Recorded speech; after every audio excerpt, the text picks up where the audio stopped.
Friends, آج ہم آپ کے لیے لائے ہیں زمین کی پیمائش اور خرید و فروخت کے دوران خیال رکھنے والی باتوں کے بارے میں دلچسپ تحریر۔ لیکن اس سے قبل تمام نئے دوستوں سے گزارش ہے کہ ہمارے چینل محمود اسلامک وائس کو سبسکرائب کر کے ہماری حوصلہ افزائی کیجیے اور ساتھ بیل آئیکن کو بھی آل پر پریس کر دیجیے تاکہ ہر نئی ویڈیو کا نوٹیفیکیشن آپ کو بر وقت مل سکے۔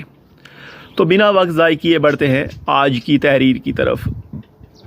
زمین کی پیمائش میں اسکوائر فٹ نکالنے کے لیے لمبائی اور چوڑائی کو الگ الگ پیمائش کر لیں اور دونوں کو آپس میں ضرب دے دیں۔ اس طرح حاصل ہونے والی پیمائش کل اسکوائر فٹ ہوگی۔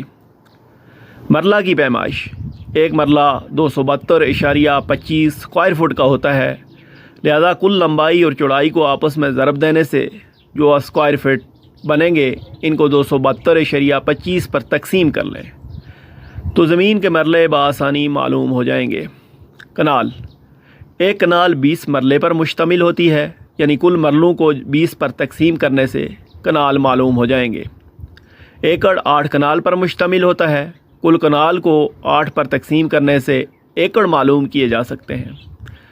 وراثت کے معاملات میں میعاد لاگو نہیں ہوتی، متاثرہ شخص کبھی بھی عدالت سے رجوع کر سکتا ہے۔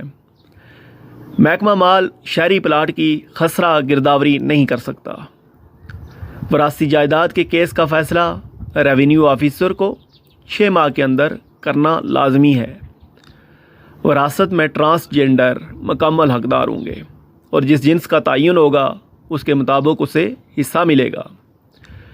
جائیداد کی خرید و فروخت ہونے کی صورت میں اگر کوئی فرد انکار کرتا ہے تو مدعی کو اسٹامپ فروش اور تحریر کنندہ کو پیش کرنا لازمی ہے۔ اگر معاہدہ زبانی ہوا ہو تو 2 گواہوں کو پیش کرنا ہوگا۔ گروی رکھی گئی جائیداد کی واپسی کا دعویٰ دائر کرنے کی میعاد 60 سال ہے۔ جو شخص جائیداد میں حصہ دار ہو تو اگر وہ شفع کا دعویٰ کرے گا تو ایسا دعوے دار شفع شریک کہلائے گا۔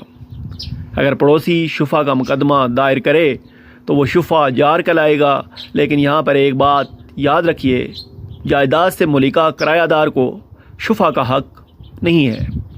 ہاؤسنگ اسکیم میں موجود رقبے کی گرداوری کی ضرورت نہیں ہوتی۔ قبرستان کے لیے وقف جگہ پر پبلک پراپرٹی تصور ہوگی، ایسی جائیداد فروخت یا کسی کے نام ٹرانسفر نہیں ہو سکتی۔ اگر کوئی آدمی اپنی جائیداد کسی دوسرے آدمی کو لکھ دیتا ہے اور اپنی جائیداد کا اختیار کسی دوسرے شخص کے حوالے کر دیتا ہے تو اسے مختار نامہ کہتے ہیں۔